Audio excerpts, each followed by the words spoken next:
سؤال اتسأل لنا وانا بدرس كوتشنج، قال لك ايه؟ فكر في اكتر صفة فيك حلوة قفشتها. تخيل ان اتضربت في 10 تبقى عندك الصفة دي 10 مرات حجم الصفة دي. ايه اللي هيحصل في حياتك؟ ايه اللي هيتغير؟ هتأثر ازاي على حياتك، على حياة الناس اللي حواليك؟ سلوكك هيبقى عامل ازاي؟ تقبلك لحاجات هيبقى عامل ازاي؟ طب تخيل كده الحاجة الحلوة دي، الفلة دي اللي فخور بنفسك وانت بتعملها، لو اتضربت في 100. احنا في الاول في السؤال ده كنا دايما بنفكر ان الحاجة دي حلوة جدا، فما ينفعش يكون الاجابة لا يا رب مثلا ما تخليهاش تبقى عالية قوي كده. لا اقللها شوية مثلا عندي. مفيش حد هيتخيل ان احسن حاجة فيك ممكن تتمنى انها تبقى قليلة. بس لو اتضربت بقى في مليون مرة، تخيل كده احسن حاجة فيك، برضو هيبقى رأيك ان انت الحاجة دي تعلى وتكتر. فكري وفكر ازاي ممكن يأثر على حياتكم، على بيتكم، في العلاقة، يأثر ازاي في علاقتك بنفسك، تصرفاتك، في حكمك على الأشياء، وقراراتك اللي انت بتعملها كل يوم بناء على الصفة دي اللي اتضربت في مليون. فلو احنا بقى فكرنا في مهارة إتقان العمل، دايما بنسمع لو حد عمل محتاج يكون بيتقنه.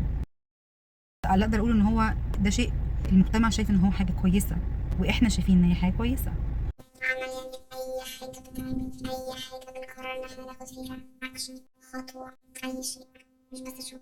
اتفقنا؟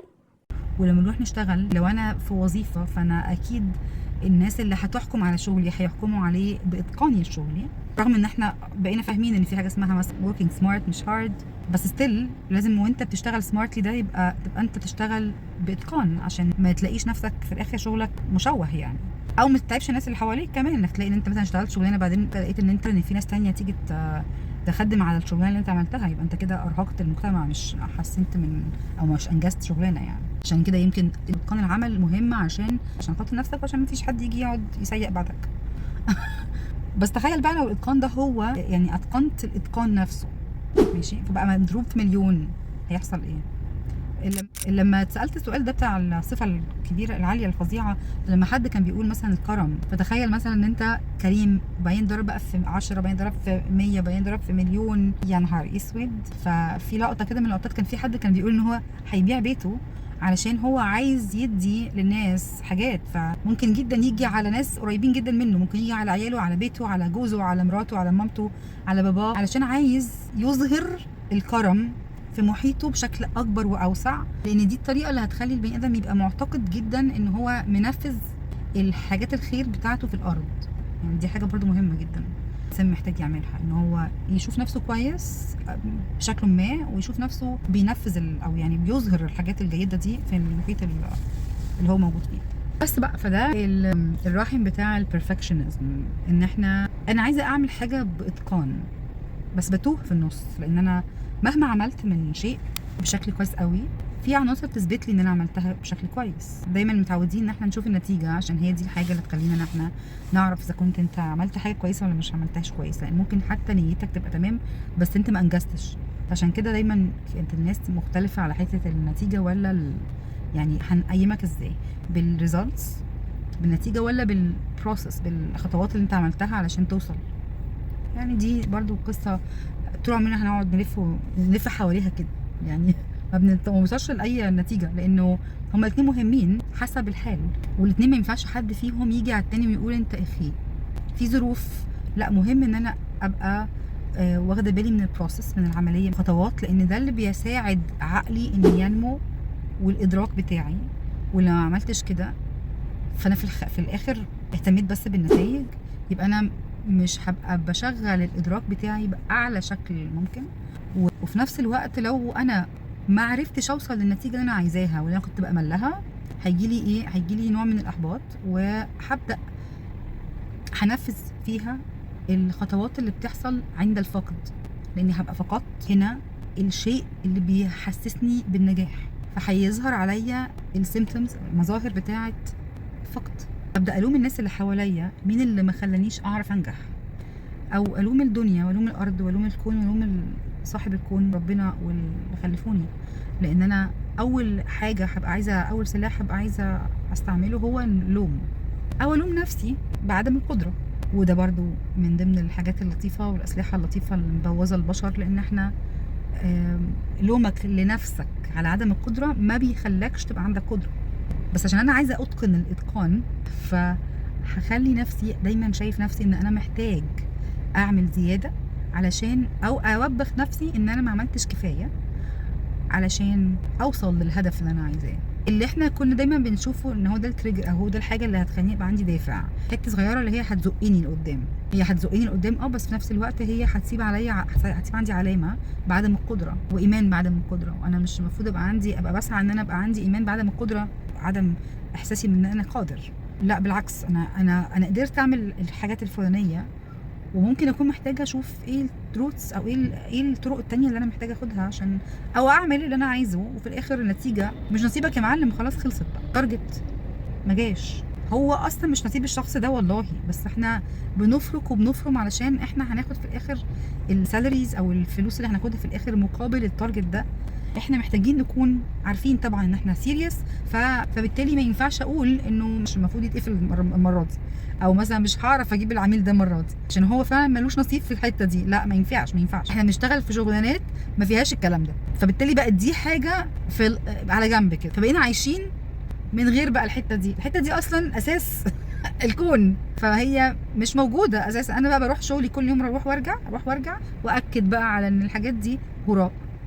انك لو عايز تشتغل فعلا شغلانه وتبقى تحرث كويس جدا عشان تعرف تاخد قرش وكويس يخليك تبقى في مرتبه كويسه، تصرف على عيالك، تدخل مدارس كويسه، تدخل جامعه كويسه، تاكل تشرب تتغطى يعني اكيد الحاجات دي كلها مش هينفع تفكر فيها. مش هينفع تفكر ان البيعه دي مش هتتباع للراجل ده علشان هو مش المفروض فعلا ياخد البيعه دي، او ان انت بتموت نفسك على بيعه بشكل فيه كوربشن. يعني في الاخر حاجه مش مفيده ليك، يعني فاضحك عليك وفي الاخر اديني لبستك علشان انا محتاجه يكون معايا فلوس. احنا في الاخر بنتكلم على اتقان، واتقان الاتقان كتير كان برضو بيحصل لانه الاهل بقى لو هم عندهم الاتقان ده حاجه عاليه، واحده من المقايم العاليه. فالقيمه العاليه دايما كل ما بتبقى قيمه الحاجه عاليه قوي كل ما بتبقى مخاوفك على فقدها عاليه جدا، وكل ما انت عايز تشوفها في المجتمع اكتر. قيمه عاليه عايز اشوفها كتير، فبخاف قوي لحسن تندثر، او بخاف قوي لحسن ما تبقاش موجوده حواليا وباخد بالي منها ومع عدم وجودها. فاحنا بشر كتير قوي، والحاجات القيم بتاعتنا في اسمها لسته القيم بتاعتنا بتاعت كل انسان مش زي بعض. احنا مش كلنا عندنا نفس القيم دي، مش عندنا نفس الليسته. ممكن يبقى عندنا نفس القيم موجوده في حته ما في الليسته، بس انا وانتي مش عندنا نفس القيم كترتيب. فشيء طبيعي ان انا ممكن جدا الاقي ان الاتقان كويس وكل حاجه، بس مثلا لما اكون ام او اب وابني يعمل حاجه مش مظبوطه، وبالنسبه لي مثلا قيمه الاتقان ملحوظه بالنسبه للناس ده في عقلي، فانا لو هو ما عملش الاتقان ده انا هبرون، هيجيلي انهيار عصبي لما اكون قدام الناس شايفين ابني بيعمل حاجه مش باتقان. هبدا انا اولع واشيط، وغير بقى الناس خالص هبدا انا احس ان انا ابني ضاع مني وانه ما عندوش القيمه المهمه قوي دي. نفس الكلام بقى في اي قيمه تانية يعني. طيب انا مثلا ربنا يكرمه ابويا كان يعني مش بيخش عليا غير لما يكون بيوري الحته اللي هي ايه المقززه الاول يعني. ففي مره قلت له بابي يعني في ايه جرى ايه فين الحاجات الحلوه فقال لي مش مضطر اقول لك ما انت عارفاه. انا غالبا كنت قلت الكلام ده قبل كده في فيديو.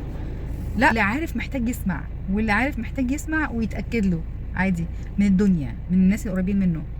بس لما تبقى انت عندك اللي هو مهاره الاتقان، الاتقان ما بتشوفش غصب عنك فعلا الحاجات الكويسه دي، ما بتشوفش غير الحاجات الوحشه عشان انت عايز تصلحها، عايز تظبطها تنظفها، عايز تخلي الشخص ده ما يبقاش عنده المشكله دي. حتى لو كانت المشكله دي اصلا عندك بيبقى يا نهار اسود كوارث، لان انت بتشوف بقى ان دي كارثه عندك وبتبقى مش عايز تكررها في ولادك. كل دي ضغوط، كل دي حاجات كتير قوي الناس بتشتكي منها في التربيه. بس اكتر حاجه احنا اتلسعنا منها جامد قوي هي موضوع الاتقان ده، ومؤثر في كل حاجه، في طريقه ممارستنا لديننا، في الحاجات اللي بتجيب لنا فلوس، في شغلنا، في الاقتصاد، في السياسه، في التعامل ما بين البلاد، في الرياضه. الاتقان عشان مين؟ احنا ما تخيلتش ان من كام يوم يا مؤمنين لسه مركزه بقى في موضوع جينيس ريكورد ده. جينيس ريكورد كقصه المفروض ان هو حاجه تحفه. ليه بقى؟ لانه بيظهر الشيء اللي هو ايه المميز، السيجنيفيكانت، حاجه يعني فظيعه الفظاعه في القيمه بتاعتها. بس ما ينفعش يبقى الجينيس ريكورد عباره عن ريكوردنج. مثلا تخيلوا معايا يعني الفايل بتاع اكبر الحاجات اطول الحاجات اضخم الحاجات، ايه ده؟